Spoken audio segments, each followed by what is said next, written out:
Muito boa tarde, senhoras e senhores deputados, senhor Primeiro-Ministro, senhores membros do Governo, senhoras e senhores funcionários, senhoras e senhores jornalistas, senhores membros da autoridade. Temos esta comissão permanente hoje. Esperemos que seja a última desta legislatura, mas eu já disse isso em várias outras ocasiões e esperemos que desta vez seja mesmo verdade. E cuja ordem do dia é o debate preparatório do Conselho Europeu, a realizar no dia 24 e 25 de março, com a participação do Primeiro-Ministro. E é isso que vamos iniciar imediatamente, dando a palavra ao Sr. Primeiro-Ministro António Costa, que aproveito para saudar efusivamente. Muito obrigado, Sr. Presidente, senhoras e senhores deputados.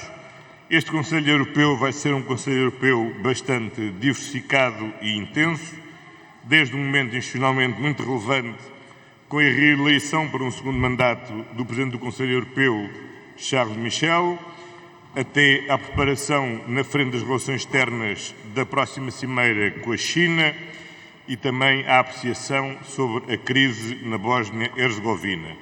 Como é próprio dos Conselhos da Primavera, haverá um debate numa cimeira da Zona Euro, muito centrada sobre a questão da União Bancária e a União de Mercados de Capital e também sobre as perspectivas das questões económicas e do mercado interno, sem que o Conselho tenha retirado da agenda o tema do Covid, quer na vertente preparação e prevenção futura, quer sobretudo na dimensão da solidariedade institucional na partilha de vacinas e do apoio ao aumento da capacitação de produção de vacinas em países terceiros. Mas, como é óbvio, não obstante esta variedade e diversidade da agenda, tudo se centrará em torno das questões relativas à Ucrânia e também nas suas vertentes, quer económicas, em particular no setor da energia, e também no que diz respeito à Europa da Defesa.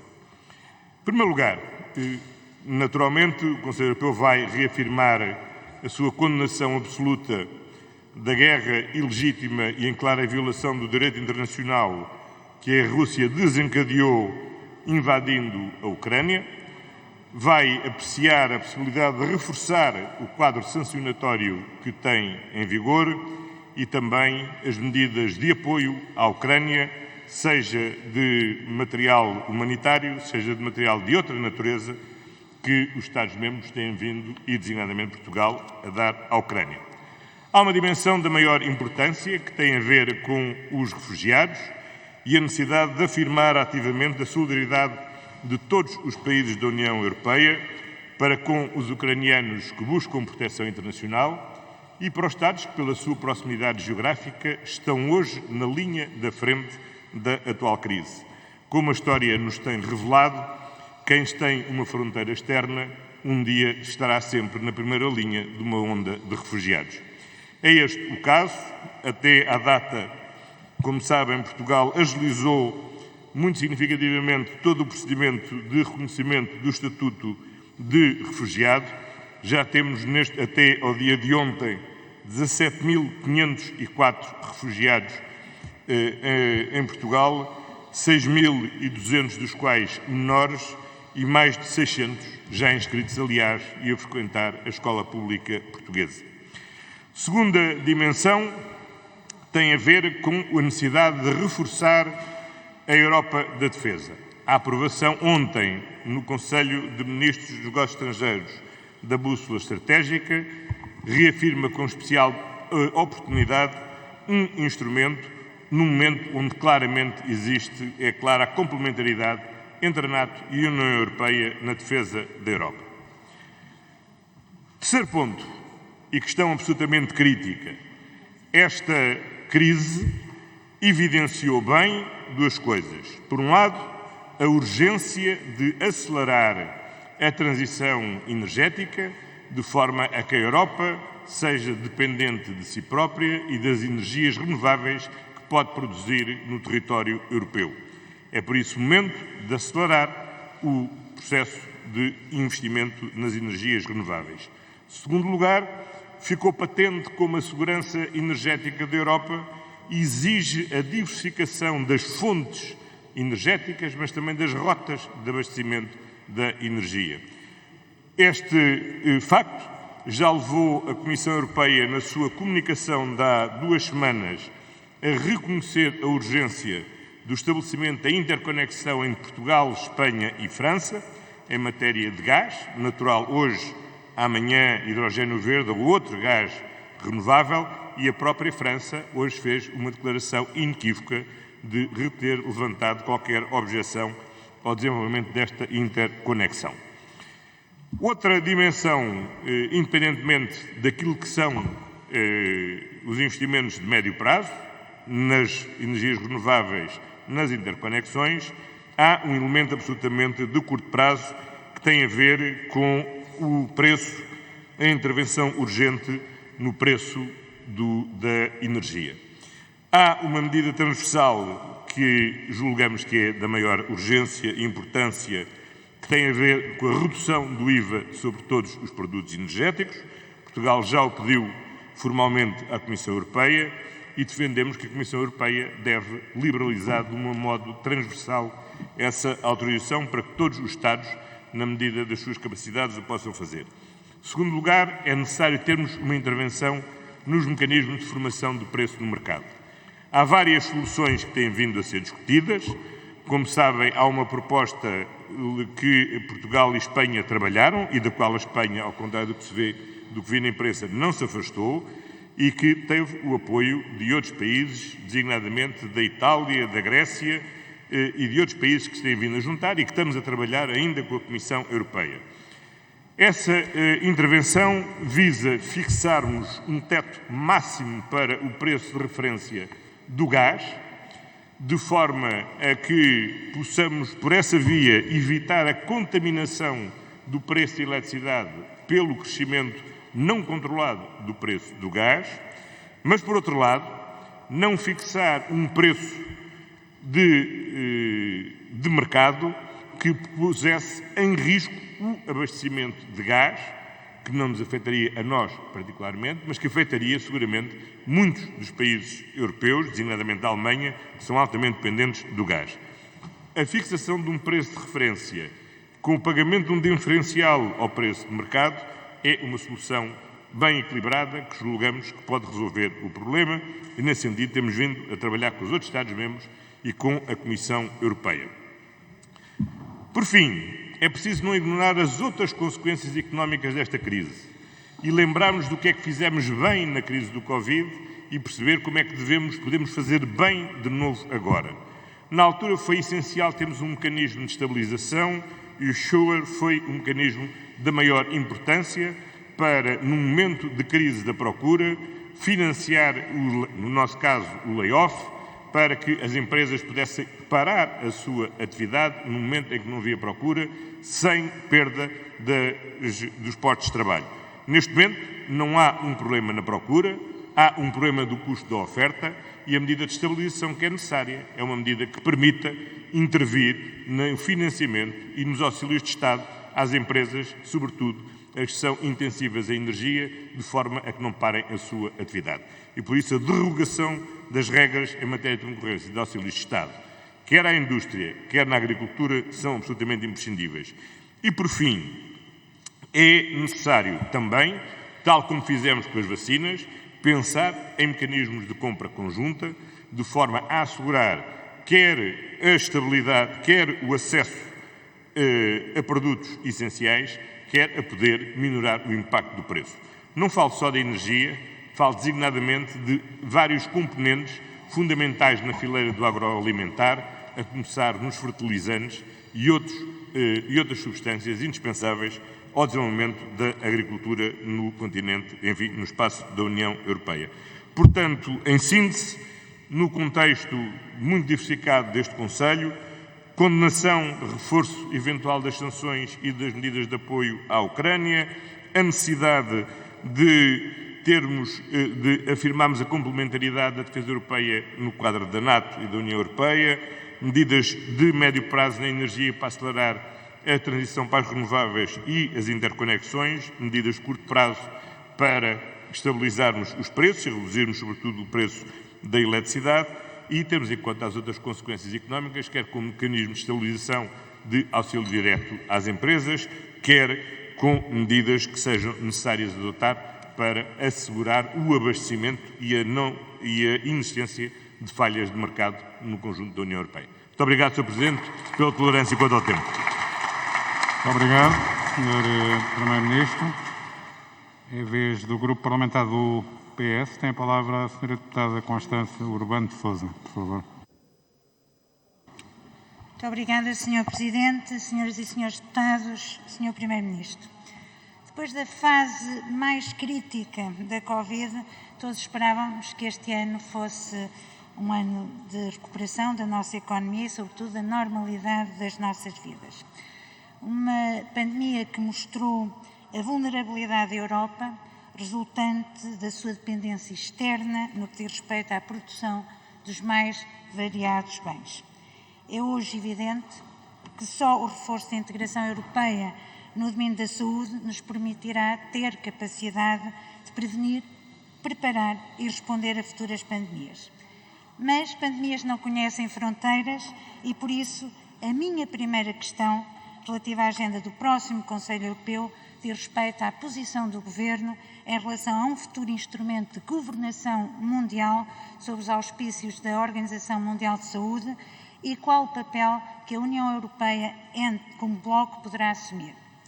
Acredito que possa parecer estranho aqui à minha líder da bancada que eu abra esta intervenção com este tema, que não é de facto, no momento, o que preocupa a nossa maior atenção, mas sim a agressão ilegal, injustificada e ignóbil da Rússia à Ucrânia e ao seu povo. Uma guerra que assistimos com horror e que é talvez o acontecimento mais dramático, perigoso e a todos os títulos desafiante que a Europa e o mundo estão a viver desde a Segunda Guerra Mundial. Mas eu explico.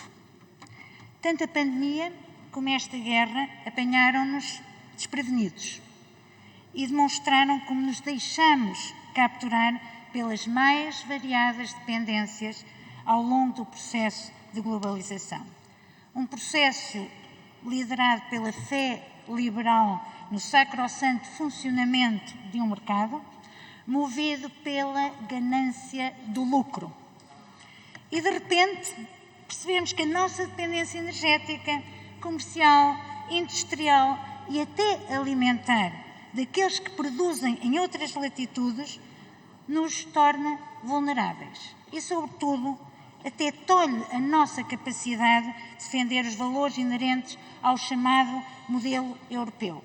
A democracia, o respeito pelos direitos humanos, a liberdade, a autodeterminação. Não tendo tempo para abordar cada tema da agenda, apenas coloco ao Sr. Primeiro-Ministro mais duas questões.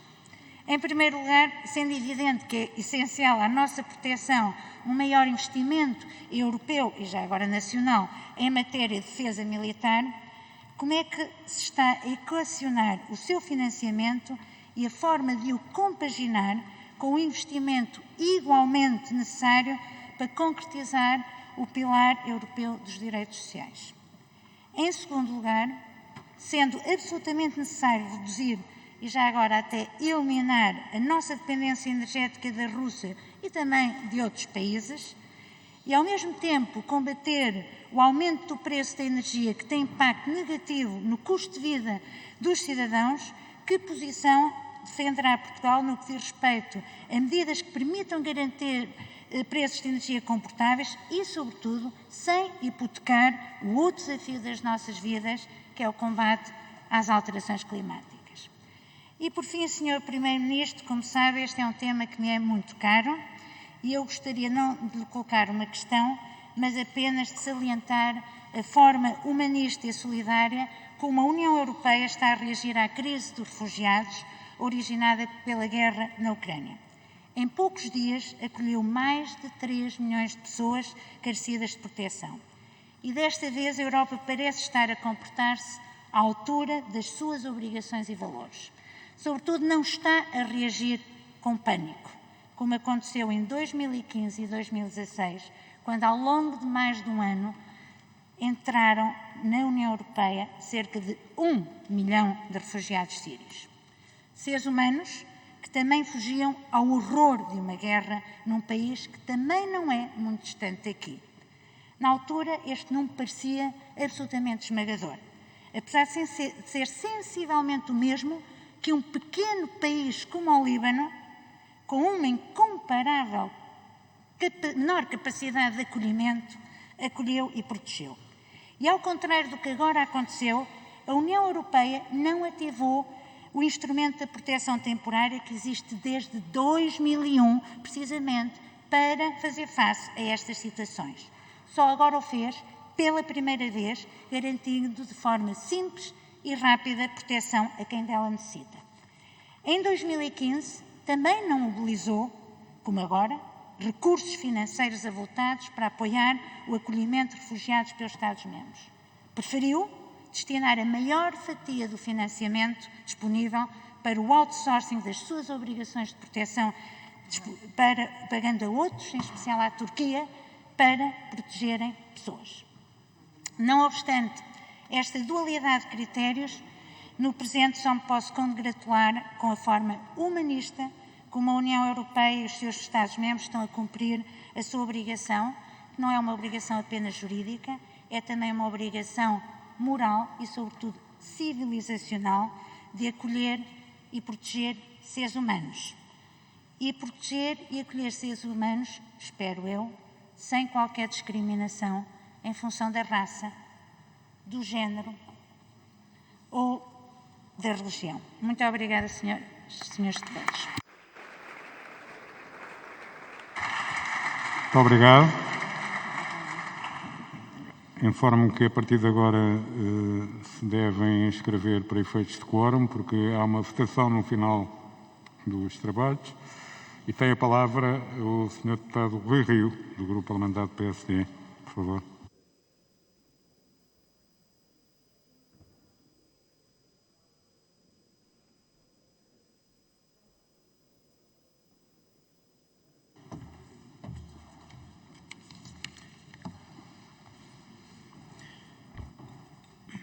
Senhor Presidente, Senhor Primeiro-Ministro e demais membros do Governo, neste caso o Sr. Secretário de Estado, Senhoras e Senhores Deputados. A guerra que a Rússia desencadeou não é apenas uma ação beligerante contra a Ucrânia. É uma guerra contra os valores da liberdade, da democracia, da autodeterminação dos povos e da livre cooperação entre nações. É por isso uma guerra contra nós, contra a Europa, contra a NATO, contra todo o mundo civilizado. É uma guerra que agride brutalmente os valores da paz e da concórdia, valores que se consolidaram com os ensinamentos da história após as guerras mundiais do século XX e, muito em particular, após os crimes hediondos da ditadura nazi. São esses valores que estão na gênese da criação da Europa unida e do projeto que é hoje protagonizado pela União Europeia. Por isso, esta guerra de postura imperialista, por ser totalmente desadequada aos tempos que vivemos, produziu já efeitos rigorosamente contrários aos desejados pelo ditador russo. Produziu uma maior unidade dentro da União Europeia, um maior apoio popular à NATO e uma grande antipatia mundial para com a Rússia.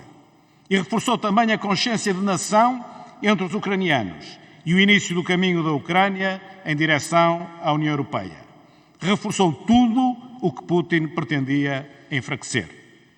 Mas esta invasão produziu também milhares de ucranianos e russos mortos e um sofrimento desumano para milhões de pessoas. A Europa tem, por isso, de dar a resposta mais eficaz e mais inteligente que estiver ao seu alcance. As sanções económicas, o apoio militar e social à Ucrânia, o confisco sobre os oligarcas russos, o apoio aos refugiados, assim como o isolamento da Rússia a todos os níveis, e não apenas no que é mais mediático. Tem de ser uma realidade cada vez mais forte e mais evidente. Essas sanções económicas à Rússia têm naturalmente um efeito bumerangue. Aos que hoje exigem as sanções mais pesadas, mas que amanhã não se vão coibir de entrar em contradição, contestando os seus efeitos, Temos de explicar que este é o preço indispensável que temos de pagar pela nossa segurança futura, pela defesa da liberdade e pela solidariedade com quem tanto está a sofrer. Por isso, a todos se exige sentido da responsabilidade. Ao Governo, que tem de estar capaz de tomar as medidas corretas para atenuar as consequências negativas da guerra.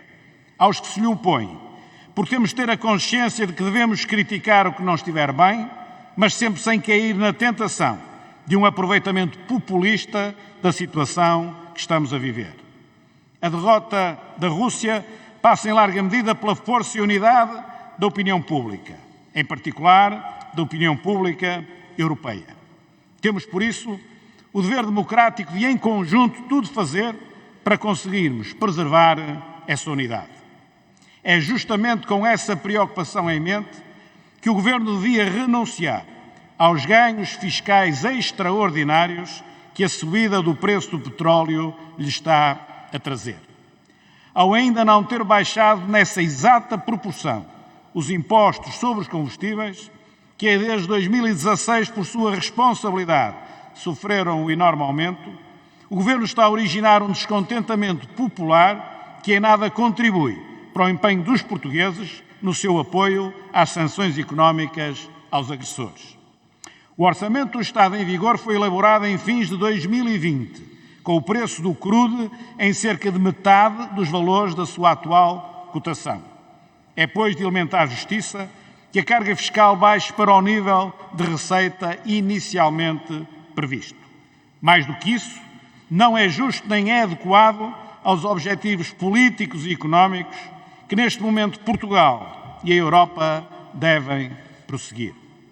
Senhor Presidente, o PSD está obviamente concordante com o Conselho Europeu em matérias como a construção de uma verdadeira política de defesa comum e o consequente reforço das suas dotações orçamentais, a eliminação da dependência energética relativamente à Rússia ou a necessidade de autossuficiência europeia em matéria alimentar. É sim porque estamos, como sempre estivemos, do lado do projeto europeu, que é, como disse, um projeto que nasceu para a preservação da paz, da liberdade e da concórdia. Um projeto que se revê mais do que nunca na famosa frase daquele que é a mais absoluta antítese de Vladimir Putin, o líder indiano Mahatma Gandhi. Conheço muitas razões pelas quais morreria, mas não conheço nenhuma pela qual mataria. Muito obrigado. Muito obrigado, Sr. Deputado. Tem agora a palavra pelo Grupo Parlamentar do Bloco de Esquerda, a Sra. Deputada Catarina Martins, por favor. Muito obrigada, Sr. Presidente. Sr. Primeiro-Ministro, existe um amplo consenso europeu e nacional de condenação da invasão russa à Ucrânia e, ainda bem, há medidas que têm sido avançadas, nomeadamente sanções económicas que são importantes, mas há uma guerra que permanece no terreno, a maior crise humanitária na Europa desde a Segunda Guerra Mundial, segundo a ONU, e o pior que poderia acontecer seria uma normalização da guerra ou uma desumanização das suas vítimas. Achamos que a União Europeia pode mais e queria deixar-lhe 3 sugestões para este Conselho Europeu. Em primeiro lugar, temos visto como as negociações bilaterais entre a Rússia e a Ucrânia servem, de facto, para listas de reivindicações russas, enquanto no terreno a Ucrânia está a ser destruída. Ora, não são nestas negociações bilaterais que se vão encontrar caminhos para a paz. É urgente uma conferência da paz sobre a égide das Nações Unidas. E a União Europeia e os seus Estados-membros podem ser proponentes desse passo fundamental para abrir caminhos sérios para a paz e achamos que esta é uma proposta que o Governo português pode levar a este Conselho Europeu. Não podemos abandonar a Ucrânia nestas negociações bilaterais que só servem à Rússia. Em segundo lugar, o país está a ser destruído. Aliás, a Rússia tem destruído as infraestruturas da Ucrânia e tem feito esse trabalho de uma forma muito determinada, que era um país subjugado. A Ucrânia era já um dos países mais pobres da Europa, com uma grande dívida pública, e a União Europeia pode perdoar a dívida pública da Ucrânia, e essa é uma segunda proposta que julgamos que o Governo português pode também apresentar. Em terceiro lugar, face à maior crise de refugiados desde a Segunda Guerra Mundial, é preciso atuar. Esta é uma crise de refugiados que se junta a outras crises de refugiados com que a Europa já se vem defrontando, e é preciso combater o tráfico de seres humanos e tratar todas as pessoas que fogem de todas as guerras de acordo com os direitos humanos e com a dignidade que exigimos para toda a gente. E é por isso importante o estabelecimento de corredores seguros para todas as vagas de refugiados que estão, neste momento, às portas da União Europeia e na União Europeia. Queria falar também do outro tema deste Conselho Europeu, não terei tempo para falar de todos os temas que enunciou, que é a crise energética. A crise energética não é causada principalmente pela guerra ou pelas sanções económicas. Depois do confinamento da pandemia, aumentou a procura e nós vemos os lucros estratosféricos que as petrolíferas têm feito, por exemplo, com distribuição de milhares de milhões em dividendos aos acionistas. Cá em Portugal, a própria Galp aumentou em 40 vezes o seu resultado e promete mais de 500 milhões de euros aos acionistas. E, portanto, enfim, estamos perante um aumento de preços que nem a guerra justifica e, muito sinceramente, também não tem a ver com a resposta climática. Essa exigirá investimento público, exigirá justiça social. Estamos num crescente de preços que é, sobretudo, uma enorme injustiça para quem tem menos, cava desigualdades e um perigo para a economia. Do nosso ponto de vista, o governo português tem sido muito conservador na resposta, até a nível europeu, tanto do ponto de vista fiscal como no ponto de vista do controle de preços. Não acreditamos que seja possível controlar esta subida de preços sem simultaneamente agir do ponto de vista fiscal e do ponto de vista de formação de preços. Porque se agir do ponto de vista fiscal e não se agir da formação de preços, só vamos estar a premiar a especulação. Desse ponto de vista, ainda bem que aqui anuncia há esse entendimento do teto máximo para os preços do gás. Achamos que é também importante que as hídricas deixem de ser remuneradas como se fossem gás. É que se lhes paga ao mesmo que gás, ainda se lhes paga até o mercado de emissões de carbono. Ora, as barragens não emitem carbono. Desse ponto de vista, é difícil compreender a posição do governo português, que continua a remunerar as hídricas e, desse ponto de vista, tem protegido a EDP, tanto do ponto de vista europeu como nacional. Em segundo lugar, chama a atenção para a solução de Itália, em que os sobrelucros estão a ser taxados com uma sobretaxa que permite depois ajudar as famílias face ao aumento dos preços, ou seja, transformar os sobrelucros de quem produz energia em redução tarifária para quem precisa. Depois há também as medidas do ponto de vista fiscal. E aí disse-nos que está à espera da autorização da decisão europeia. Eu lembro, por exemplo, que a Polónia não esperou por uma decisão europeia para baixar o IVA. Portugal deve baixar o IVA. A energia é um bem de primeira necessidade e, portanto, tem que ter IVA a taxa mínima. Achamos também que este é o momento de acabar com o chamado adicional do ISP. Foi criado pelo Governo em 2016, numa altura em que o petróleo estava, enfim, em baixa. Neste momento estamos no oposto e, portanto, tem de acabar. E, finalmente, é preciso acabar também com o sistema de dupla tributação do ISP, uma vez que o IVA incide sobre o preço já com o ISP. Portanto, há uma dupla tributação que também não tem sentido. Estas são medidas que podem ser debatidas do ponto de vista europeu e devem ser, mas como dizia, Portugal também não pode esperar para as aplicar, porque controlar os preços dos combustíveis é neste momento fundamental por questões de justiça social e por questões de proteção da economia portuguesa.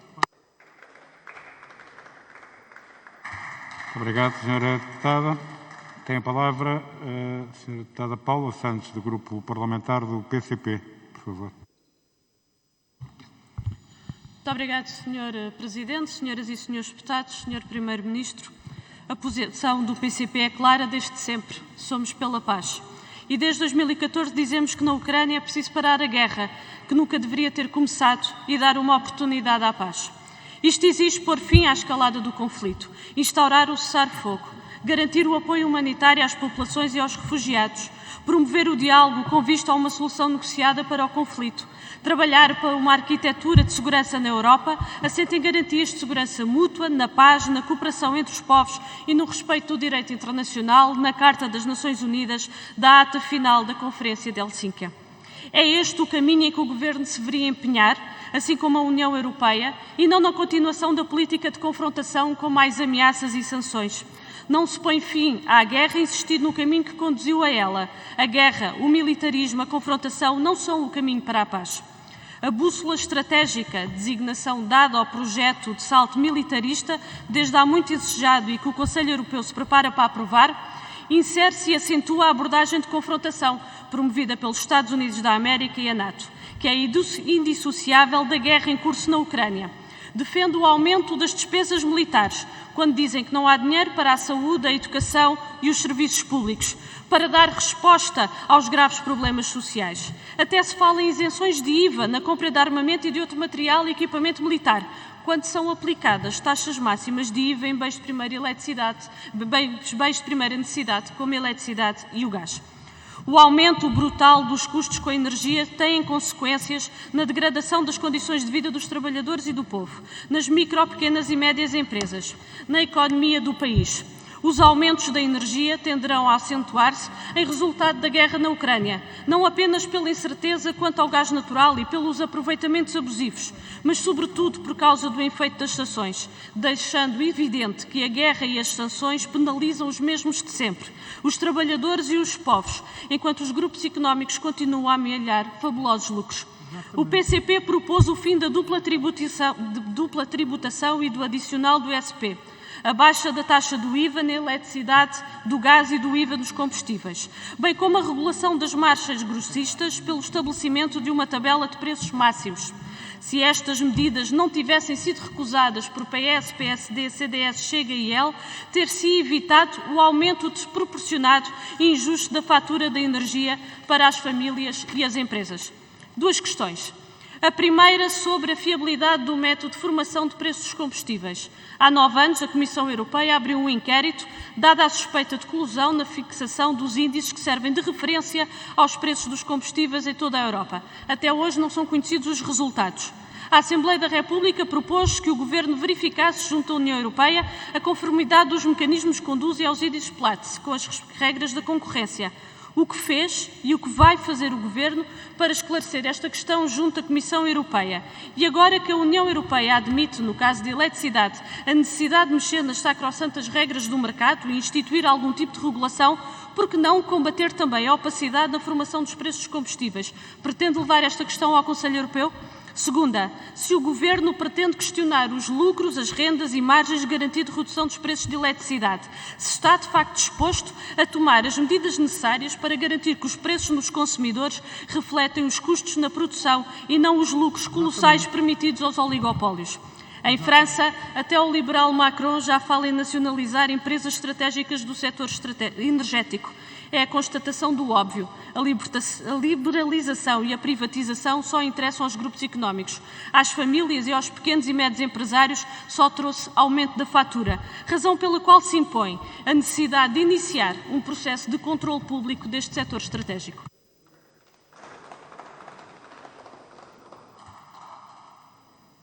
Muito obrigado, Sra. Deputada.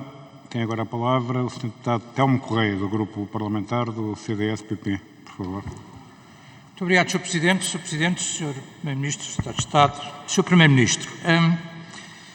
Ao fim de uns meses é a oportunidade que temos de trocar impressões com Vossa Excelência sobre esta matéria, num período que se tem vindo a prolongar, eu não diria penoso, mas que se tem vindo de alguma forma a prolongar até à entrada em funções do novo Governo. Num momento em que, de facto, o país está confrontado com 3 problemas sucessivos. O primeiro, ainda a pandemia. Em segundo lugar, o problema da seca, que estes últimos dias de chuva aparentemente não terão resolvido completamente. E, por último lugar, as consequências desta agressão inqualificável da Rússia contra a Ucrânia, que levantam, de facto, os 3 temas essenciais deste Conselho Europeu: a questão dos refugiados, a questão da crise energética e a questão da política de defesa e, designadamente, do investimento em política de defesa. Em relação aos refugiados, Sr. Primeiro-Ministro, dizer-lhe que, obviamente, o CDS, como partido responsável, está plenamente de acordo. Tudo o que nós fizermos é bem feito e, portanto, a nossa total solidariedade com tudo aquilo que o país possa fazer para acolher aqueles que, em situações tão dramáticas, fogem do conflito e fogem das zonas de guerra. Em relação à questão energética, já aqui foi levantado, e eu estou de acordo, Sr. Primeiro-Ministro. O Sr. Primeiro-Ministro diz-nos e tem dito que a questão é europeia e que é preciso discutir no contexto europeu, designadamente a questão do IVA e da possibilidade da redução do IVA. A questão é de saber se nós não deveríamos, enquanto essa possibilidade europeia não é levantada, começar já por reduzir e reduzir aquilo que é possível reduzir, designadamente no ISP, para depois, tendo essa viabilidade europeia, podermos ter uma melhor solução. Por outro lado, dizia-nos no outro dia o Sr. Ministro dos Negócios Estrangeiros que não estamos muito dependentes do gás. Enfim, em qualquer caso, o mercado é global, Sr. Primeiro-Ministro. E a segunda questão direta na questão dos combustíveis que eu queria deixar é a seguinte. O Sr. Primeiro-Ministro dizia que a União Europeia, à semelhança do que fez com a pandemia, procurará compras conjuntas para resolver estes problemas. Sabemos até que já está a avançar em termos do gás. Eu pergunto se não deveríamos fazer o mesmo e se não seria do interesse de Portugal que se fizesse o mesmo na questão do petróleo, por exemplo, porque o gás é muito importante para alguns países do centro e do norte da Europa, para nós, nos combustíveis e o petróleo são absolutamente fundamentais, se não seria desejável e possível também aí avançar para uma solução deste tipo. Por outro lado, e ainda, Sr. Primeiro-Ministro, alguns seus homólogos têm falado em planos nacionais de resposta. Vi recentemente o plano do Sr. Macron, vi também o plano do Governo espanhol e do Sr. Sánchez. Pergunto-lhe se em Portugal, enfim, Vossa Excelência dirá, o próximo Governo dirá, como é evidente, mas se não considera também que teremos que ter um plano que pode passar até por alguma alteração, seja estruturalmente em termos de fundos europeus, seja de redirecionamento de alguns aspectos do próprio PRR, seja de medidas de apoio às empresas, sejam medidas de apoio a fundo perdido, seja a reutilização do layoff, que de facto, se faltar em matéria-prima, se faltar em matérias fundamentais, nós teremos que trabalhar para fazer sobreviver as empresas. Por último, Sr. Primeiro-Ministro, e ainda sobre a outra questão, que é a questão da defesa, perguntar-lhe se este esforço europeu, se este investimento europeu, na sua opinião, não deve ser feito sempre num quadro NATO, e se não é sempre o quadro NATO, por assim dizer, que é o mais vantajoso para Portugal, no reequilíbrio de um pilar europeu, mas de um pilar europeu num contexto atlântico, para um país que é essencialmente um país atlântico, nos parece ser o caminho e a bússola, por assim dizer, mais certa e mais adequada. São estas as questões que deixava neste contexto, Sr. Primeiro-Ministro, terminando dizendo, obviamente, que com toda a naturalidade e com toda a probabilidade, esta será a última intervenção da bancada do CDS-PP nos próximos 4 anos e uns meses. Provavelmente, e em princípio, se a maioria assim o funcionar. Queria dizer por isso que nós mantemos o comportamento que sempre tivemos de partido responsável, assumimos as nossas responsabilidades até ao último minuto e até ao último segundo. Aproveito para dizer que espero que o Governo de Vossa Excelência tenha uma oposição firme, boa e leal, e espero também que Vossa Excelência faça um bom Governo e que tenha um bom mandato, porque isso é, obviamente, do interesse de Portugal e, nesse sentido, desejo-lhe as maiores felicidades. Muito obrigado, Sr. Deputado. Tem a palavra a Sra. Deputada Inês de Sousa Real, do PAN, por favor. Muito obrigado, Sr. Presidente, Senhoras e Senhores Deputados, Sr. Primeiro-Ministro, membros do Governo aqui presentes. Gostaria, evidentemente, de começar por citar aquelas que foram hoje as palavras do Presidente ucraniano Volodymyr Zelensky, a propósito da audição que ocorreu no Parlamento italiano, em que afirmou que a Ucrânia está no limiar da sobrevivência e acrescentou ainda que a Rússia vê este país, a Ucrânia, como uma porta de entrada para a Europa.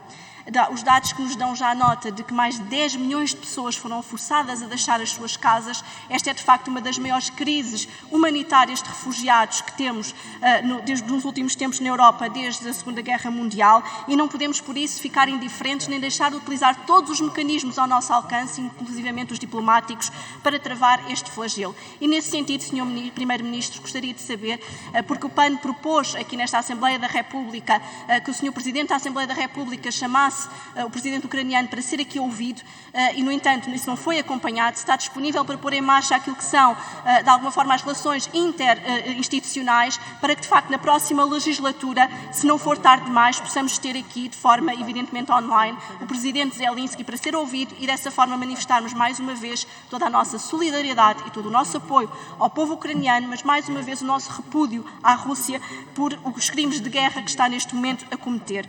Relativamente àquela que é a reunião preparatória do Conselho Europeu e em relação à crise energética, para o PAN era fundamental percebermos o que é que o Governo efetivamente vai defender junto do Conselho Europeu em matéria de combate à crise climática. Porque se algumas das vozes mais conservadoras deste Parlamento vieram já defender que era tempo de deixar para trás o combate à crise climática e bem sabendo que Portugal e a Europa está dependente da Rússia no que diz respeito à produção de gás natural, que fornece 40% de toda a Europa, a par daquilo que é a produção de petróleo, que ascende aos 25%, esta dependência energética tem sido sempre apontada como um óbice para aquela que é a transição.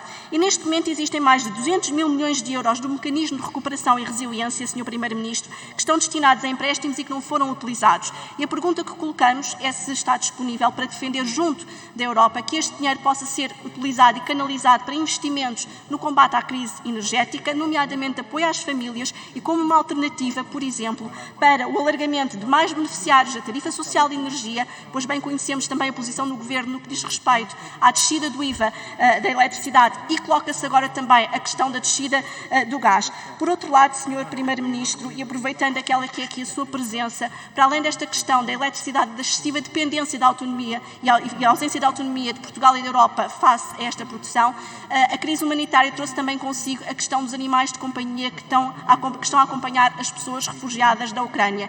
A DGAV ainda não foi clara quanto aos mecanismos de entrada em Portugal destes animais, pelo que volto a colocar esta questão ao Governo. Vão ou não permitir que animais não vacinados entrem no nosso território? Fechar as portas a estes animais é fechar as portas a estas pessoas e recordo que estamos perante uma crise humanitária sem precedentes. Muito obrigada. Muito obrigado. Senhora Deputada, tem agora a palavra pelos Verdes, a Senhora Deputada Mariana Silva. Por favor. Obrigada, Sr. Presidente, Srs. Membros do Governo, Senhoras e Srs. Deputados. O Conselho Europeu vai debater, entre outros assuntos, o projeto da Comissão de Rotulagem Verde da Energia Nuclear e do Gás Natural, uma clara operação de greenwashing. Os verdes reafirmam não ao nuclear. Se o cumprimento de metas está em risco, urgem medidas efetivas através de soluções sustentáveis e não retrocessos. O nuclear não é e nunca será verde.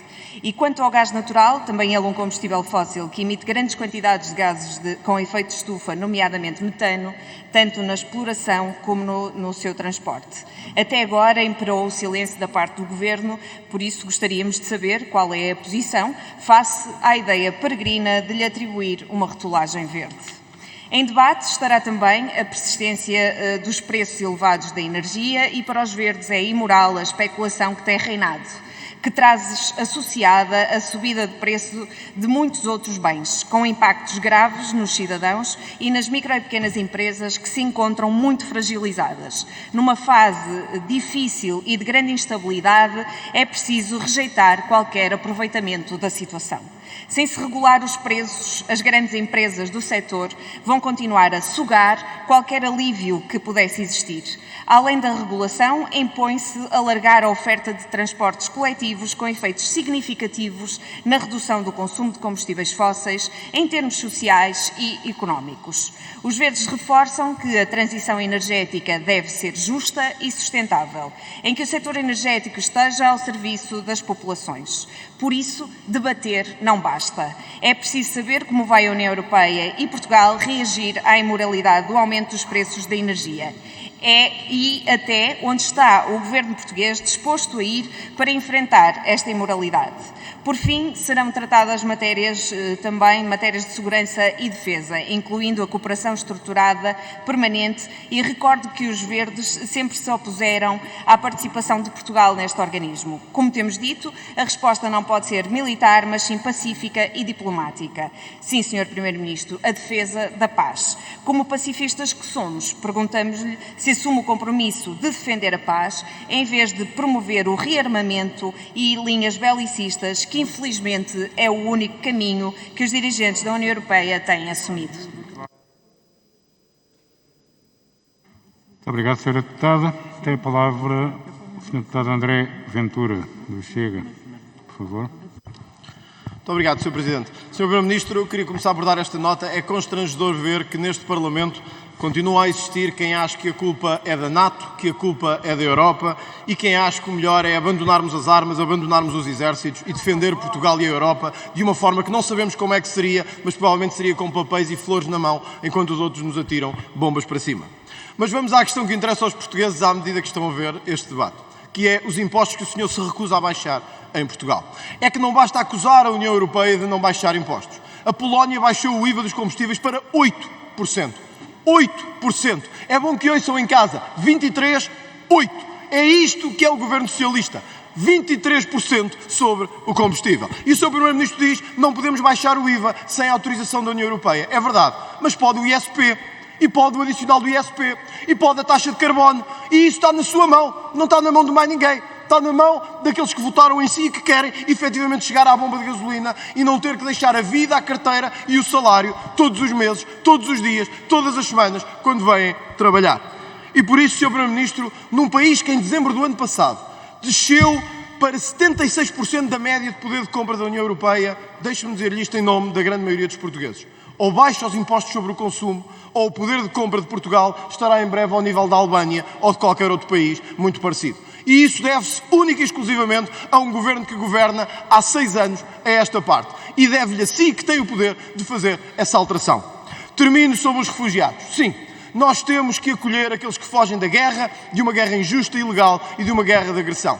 E não, estes refugiados não são iguais a outros, que vêm de Marrocos, onde não há guerra nenhuma, que vêm de sítios onde as bombas não estão a cair e onde não estão a ser invadidos. Não, estes não são refugiados como aqueles que vêm para aqui do Afeganistão pôr as nossas mulheres de burca, sacar subsídios da Segurança Social, pedir a nacionalidade para ir para a Inglaterra ou para ir para a Alemanha. Não, os ucranianos não são como aqueles que vêm para a Europa promover terrorismo, divisão e a humilhação das nossas mulheres. Não, não são iguais. E nós temos o dever de dizer que não são iguais. Não, estes não são como aqueles que vêm para a Europa sacar subsídios para depois sair daqui e voltarem para a Inglaterra ou para a Alemanha. Por isso não, Sr. Primeiro-Ministro, estar ao lado dos ucranianos não é o mesmo que dizer venham, venham e entrem, que nós estamos cá a pagar num país onde pensionistas recebem 200 euros e onde polícias reformados recebem 700 ou 800 euros. Não, não é esse país que queremos. É um país para aqueles que cá, durante décadas, trabalharam e estiveram a esforçar-se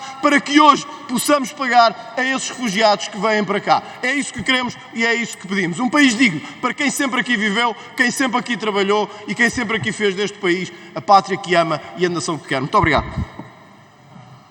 Tem a palavra o Sr. Deputado João Coutinho Figueiredo, da Iniciativa Liberal, por favor. Muito obrigado, Sr. Presidente, Sr. Primeiro-Ministro, Sr. Secretário de Estado, Senhoras e Senhores Deputados. Sr. Primeiro-Ministro, de facto, a agenda do Conselho Europeu de quinta e sexta-feira é muito diversificada, mas, obviamente, o grande tema vai ser a Ucrânia e, sobretudo, nas várias dimensões que o conflito já afetou. A ajuda humanitária, cuja resposta inicial foi muitíssimo favorável e que temos todo registrar com agrado, mas que entramos agora na fase complicada, que não basta acolher, há que integrar, e aqui gostava de saber o que é que o Governo português está a fazer para centralizar as informações sobre os tais 17.600 refugiados que oficialmente já vieram da Ucrânia e que, portanto, se estima que chegará pelo menos ao dobro, e o que é que vai ser feito para os integrar devidamente, porque essa é uma questão importante das próximas semanas. O conflito militar, que não pode acabar com ganho de causa, ganho político para o ditador Putin, e depois o realinhamento geopolítico, uma questão de mais de largo prazo, mas importantíssimo para dar continuidade a este novo acordar do sentimento de amor pela liberdade e pelos direitos humanos na Europa. Mas, sobretudo aqui neste Parlamento Europeu, neste Parlamento Português, o que interessa discutir são realmente aquilo que afeta diretamente os portugueses, e esse tema é, obviamente, combustíveis.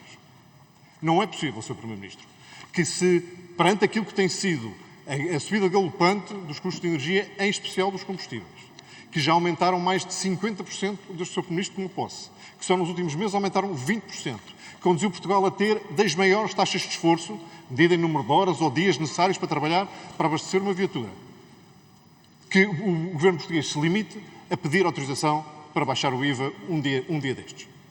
Quando em 2016 o movimento inverso de descida rápida das ramas de petróleo, com correspondente afetação da receita fiscal, o que é que o Governo fez na altura? Mexeu imediatamente no SP, criou o adicional e criou condições para que a receita se mantivesse.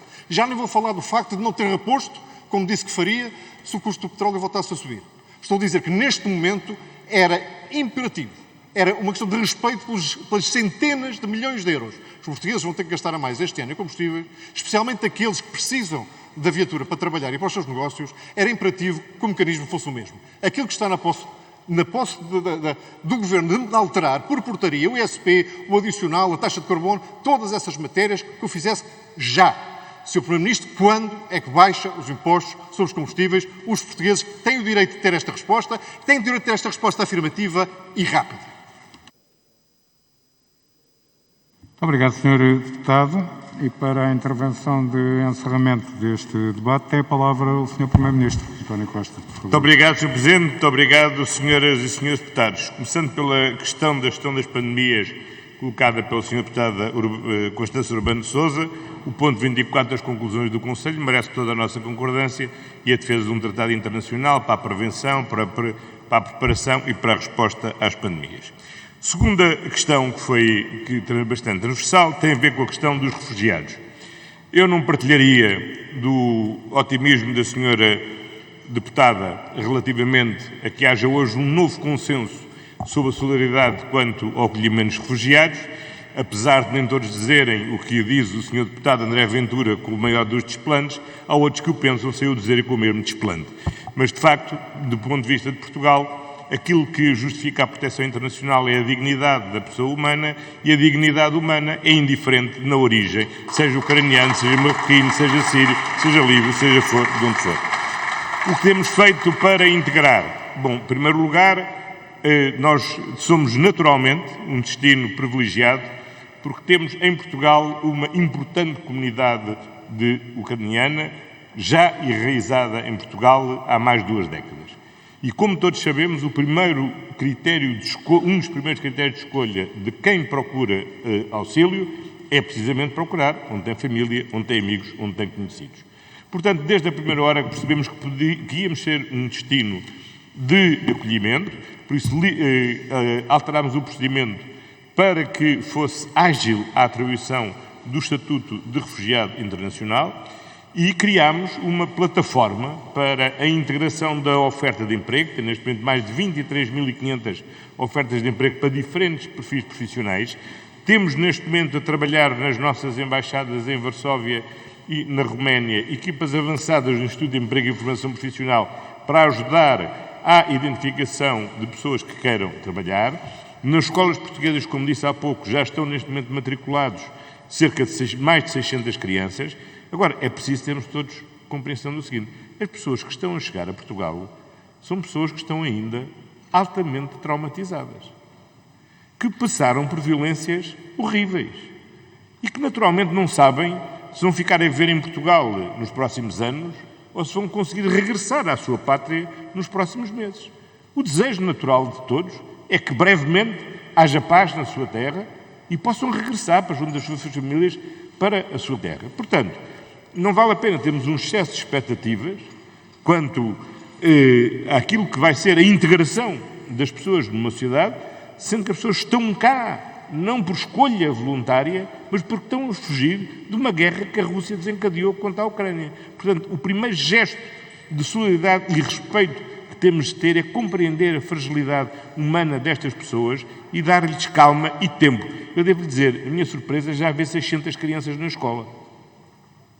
Porque aquilo que, se cada um de nós pensasse, que se tivesse que fugir hoje para um outro sítio qualquer, se calhar precisávamos todos de tempo para pensar o que é que vai ser a nossa vida antes de tomarmos decisões definitivas sobre o futuro. Mas a comunidade ucraniana já demonstrou, ao longo das últimas 2 décadas, pelo menos, uma excelente e notável capacidade de integração na sociedade portuguesa e a sociedade portuguesa de integrar e de acolher. Segundo lugar, a paz. É evidente que as conversações bilaterais têm as limitações que têm e todos os formatos, Nações Unidas, formato Normandia, União Europeia, todos os formatos que possam ser explorados para obter o cessar-fogo, o diálogo, o restabelecimento da paz e das regras do direito internacional devem ser exploradas e nenhuma vem a mais.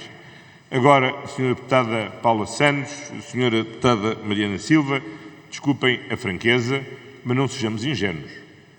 Nós não estamos aqui num conflito entre 2 partes. Nós não estamos aqui entre duas forças agressoras.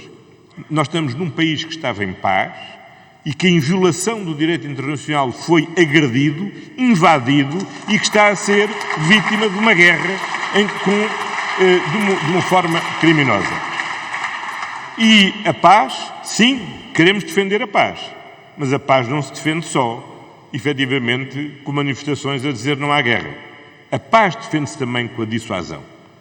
E é por isso que nós temos que cumprir e cumprimos o nosso dever de contribuir para a ação dissuasora da aliança defensiva em que estamos integrados, que é a NATO, garantindo que, para além da agressão à Ucrânia, não haverá nenhuma agressão a nenhum país da NATO, e com esta força dissuasora da NATO na fronteira leste, na sua frente leste, contribuímos também para reforçar indiretamente a segurança da própria Ucrânia.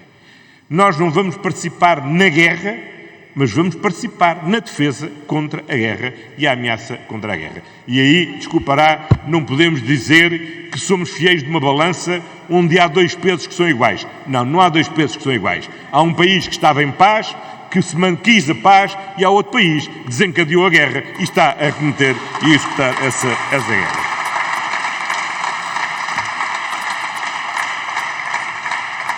Última nota sobre a questão dos combustíveis. A fixação de um teto máximo no preço de referência para o gás é absolutamente fundamental, porque como um mecanismo de formação de preço é um mecanismo marginalista, ou seja, paga-se sempre pelo preço mais alto da fonte que foi injetada na rede, nós temos um problema na eletricidade porque temos um problema no gás. E, portanto, ao fixarmos o preço máximo de referência no gás, nós evitamos a contaminação da subida dos preços nas outras fontes da energia. Isso é absolutamente vital. Segunda dimensão. Há uma dimensão fiscal. Sim, podemos recorrer. Ao contrário do que os senhores deputados dizem, o Governo não tem estado parado. O Governo congelou há bastante tempo o aumento da taxa de carbono, o Governo congelou há bastante tempo o aumento de outras medidas fiscais e introduziu aquilo que pode fazer, que é a devolução em ISP do aumento da receita que o Estado está a obter por via do IVA com o aumento do preço. Agora, como os senhores deputados deveriam saber, não nos basta a autorização da Comissão Europeia para baixar a taxa do IVA. É preciso uma Assembleia da República que esteja em pleno funcionamento, visto que a competência em matéria fiscal é competência exclusiva da Assembleia da República. E como os senhores deputados sabem melhor do que ninguém, nós ainda não temos uma Assembleia da República instalada e em pleno funcionamento. Portanto, se tudo correr bem, na próxima semana será instalada a Assembleia da República e todos teremos outros instrumentos que neste momento não dispomos para poder intervir em matéria fiscal. Agora, há algo sobre a qual convém não termos qualquer ilusão. Para além da intervenção, a intervenção em matéria fiscal, que produz efetivamente efeito, Sr. Deputado Rui Rio, é mesmo o IVA. Porque o IVA é que é o imposto ad valorem, é o imposto em que a receita varia em função do aumento do preço. O ISP é uma taxa, é um valor fixo e, portanto, é absolutamente indiferente para a receita do ISP se o preço sobe ou se o preço baixa. Até diria mesmo mais.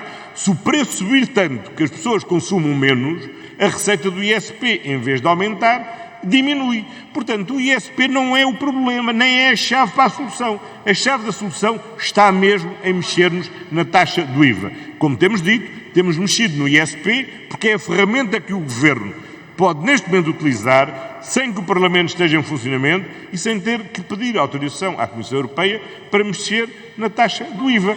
Para a semana vamos ter, esperemos, Parlamento. Deveremos ter, entretanto, a resposta da Comissão Europeia e, como o Governo já disse, é do entendimento do Governo que, neste momento, se justifica transitoriamente, enquanto se verificar a situação anómala do mercado, uma descida da taxa do IVA sobre os combustíveis. E com isto quero repetir o temporário, porque não deve haver nenhuma dúvida que não há aqui margem para invertermos a nossa política energética. O nosso problema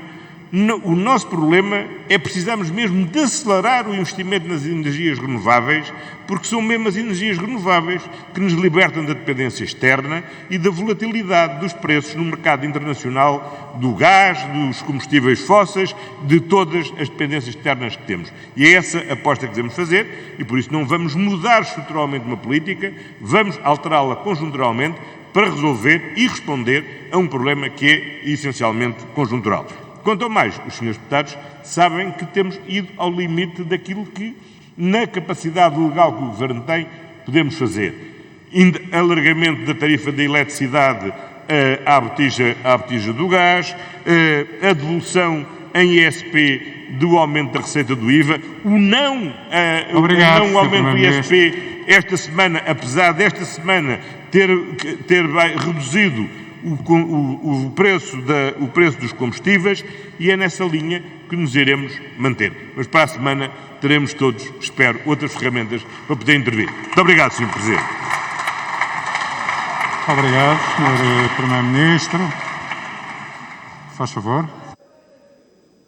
Sr. Presidente, é só para dar uma palavra especial, visto que esta provavelmente é a última sessão parlamentar no quadro da legislatura que está a cessar, a todas e a todos os senhores deputados de todas as bancadas, com duas referências especiais, naturalmente aos deputados que representam o Partido Ecologista, os Verdes, e ao deputado Telmo Correia, que aqui representa o CDS-PP, que serão dois partidos que na próxima legislatura não estarão representados neste Parlamento, a quem quero dar uma saudação especial, não podendo deixar de sublinhar, obviamente, o CDS-PP como um dos partidos fundadores da nossa democracia e que ao longo destes quase 50 anos que decorreram desde o 25 de Abril, sempre tem contribuído, em oposições diversas da nossa, salvo num curto período, para a formação do Estado democrático que hoje somos. Muito obrigado.